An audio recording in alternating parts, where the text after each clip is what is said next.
What's up, everybody? This is Josiah. I wanted to talk about something that the recent FDA denial of that came out in 2023 of trans fats. I'm going to talk a little bit about what they are. So let's get started. So we need to understand what a saturated fat from an unsaturated fat actually is to even understand what a trans fat is. So if we look over here, we have a saturated fat, which is essentially hydrogen and carbon chains. This tends to be solid at room temperature because there's no double bonds here to kink the chain like this unsaturated fat here. You'll see the double bonded carbons here that kinks the chain. So this will be at room temperature and oil. And then what a trans fat is they take a saturated chain and they essentially inject hydrogen to create a double bond here. And it makes it soft at room temperature, partially hydrogenated as this chart shows. Solid, which is kind of like your margarines, to semi-liquid, semi-solid.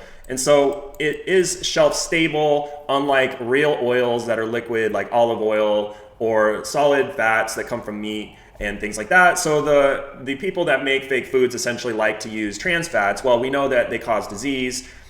These have been in the circulation of our food system since like 1912, and only recently, 2023, has the FDA said, yes, these cause disease. So what does that tell you about that? But essentially, to make a trans fat, you take an oil that's liquid at room temperature and you heat it and you inject hydrogen into it to create that little bond to make it softer at room temperature. So it's definitely an unnatural thing. We don't really see that kind of process in nature, although meats do contain very small amounts of trans fats naturally.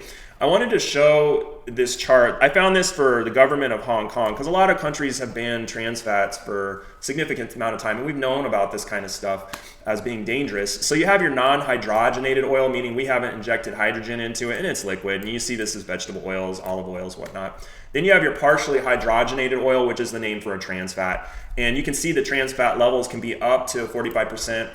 And you'll see this in baked goods, cookies, crackers. Everybody loves their French fries at McDonald's, pies and cookies. And so that's a problem. And then your fully hydrogenated oil, where you have 100%, which is supposed to be safer. The trans fats are less than 2%, but it did take the FDA, what are we talking, over 100 years to finally ban hydrogenated oils before we were like, okay, these are bad for people. We need to do something about this. And we see the fully hydrogenated oils a lot of times used in peanut butter. And I put Jif on here, not to knock Jif or anything, but just to show you the label. We have fully hydrogenated vegetable oils. Update, I wanted to show you, I just pasted this in here. August 8, 2023, so I highlighted what's important. The use of partially hydrogenated oils in foods is no longer recognized as safe. Okay, so 2023, we've been using the oil since 1912, I believe it is. I'll show you a slide on that. It took them over 100 years to figure this out and say, hey, these are not okay for people, and we're going to go ahead and ban them. So the FDA actions regarding PHOs, partially hydrogenated oils, address artificial sources of trans fats, but trans fats will not be completely removed from the food supply because it occurs naturally in meat and dairy products and is present at very low levels in other edible oils. So there's a caveat there. So food manufacturers can still use it, I guess, up to 0.5% or something, and because it has a natural occurrence in meat. And so therefore it's still deemed safe. Not sure about that because there's a difference between man taking a food and completely modifying it and something you find in nature. But, here it is, 1912, partially hydrogenated oils introduced in the early 1900s. They could make liquid vegetables into a solid or semi-solid through partially hydrogenated the oil. Nobel Prize for Chemistry, 1912. And here we are over 100 years later, and we know trans fats are bad. So there you go for science and that whole thing. So let's move on.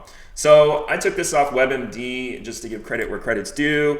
We know the trans fats may still be present in packaging foods because of that caveat that occurs naturally. We allow a certain percentage. So here you go: crackers, cookies, cakes, frozen pies, baked goods, microwave popcorn, frozen pizza, vegetable shortenings, and some stick margarines.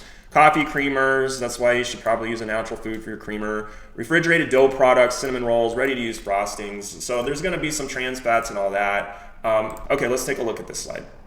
So I got this from UpToDate clinician resource. Everybody uses it in America, or practitioners, I should say. So it's comparing the linoleic acid, alpha linoleic acid, monosaturated stearic acid, other saturated. So what I'm going to focus on here is these saturated fats. Saturated fats are supposed to increase that bad cholesterol, the LDL, and have a link with heart disease. So there's two oils that I use, and I'm going to explain why. I only use olive oil and I only use coconut oil because I eat a paleo diet. I have eliminated all these different oils out of my diet and simplified it to 2 vegetable oils, and I'm going to explain why. First off, if you're going to use olive oil, it is not a high heat oil because look at how little saturated fat is here. Now compare that to coconut oil, which has a lot of saturated fats, and saturated fats, yes, have been linked to heart disease, but I use them very sparingly. So I use, when I have to cook something at high temperature, I use coconut. When I'm using an oil for my dressings that I'm not going to cook, or low temperature cooking, I will use the olive oil. And I like the olive oil. Look at all the monosaturated, unsaturated fats. So that's why it's an oil at room temperature, is because of this. And this has been shown to be fairly neutral with heart disease. Now there is other oils, and you can compare peanut oil, palm kernel, cottonseed, canola, blah, blah, blah. But with the paleo diet, we've pretty much come down to 2 oils. I don't use animal fat as an oil. I get the fats from my food for that. And so I stopped that process in my diet. So here's some fast facts. This is from WebMD. Vegetable oils, either extracted or mechanically crushing the seeds of plants like avocado and olive oil, or by using industrialized chemical solvents, i.e. hexane, from oil like canola oil and sunflower oil. Now you'll read online, oh, well, there's no proof that this is like worse for you than breathing car exhaust and blah, blah, blah. But these are the same people, same groups of people who have said trans fats were fine up to 2023 after 100 years of using them in food. So I don't necessarily, I play the safe role. Whole foods, come from nature if possible. So I just wanted to show you that. So cold press is the preferred method to get oil. They cold press coconut, they cold press olive. Olive oil has been used for thousands of years. And so I feel safe with those oils, and that's what I choose to do. I don't want something that requires industrial processes because I try to eat as close to nature as possible. So let's move on. Okay, so this is from Up to Date. This is the effects of dietary fat. Up to Date is the clinician resource that everybody uses. So just to go through this, trans fatty oils increases risk of cardiac heart disease. So we're all trying to avoid that. Fast food margins, commercial baked goods. Saturated, so those are room temperature solids. Coconut oil has a lot of saturated fat, as we talked about. It says may increase the risk of coronary heart disease. Okay, may. So it's to be seen completely. So I feel pretty safe with a vegetable pressed oil over throwing a bunch of lard in a plate. Especially, I don't have third world problems. I have first world problems. We have an abundance of food. So, and then here you go, monounsaturated fatty. The monounsaturated, so it's not saturated completely. They probably has no association with heart disease. So it's kind of like neutral. Beef, they mention margarines because it does have some monounsaturated. And then chicken, olive oil, there you go. Polyunsaturated, so multiple unsaturations of the oil, not a mono chain. May reduce the risk of heart disease, may reduce the risk of cardiovascular disease. And so this is one from a clinician resource so that you can actually see it. So, okay, I just wanted to show this. This was a slide I wanted to show the difference between Jif and many of the other brands and natural peanut butter that people have been eating since they've been crushing peanuts. So we have fully hydrogenated vegetable oils right here in Jif and the other brands like this. So you don't have to go like this for a few minutes. Oh, it's such a peanut butter. Dump it in a bowl, put it back, and then it's good for pretty much your use. But look at this. This natural peanut butter, what is the ingredient? Peanuts. That's it. Look at this one. Hydrogenated vegetable oils, roasted nuts, sugar. I mean, it's just like, that is not nature. Don't eat that. Get away from that. Don't trust it.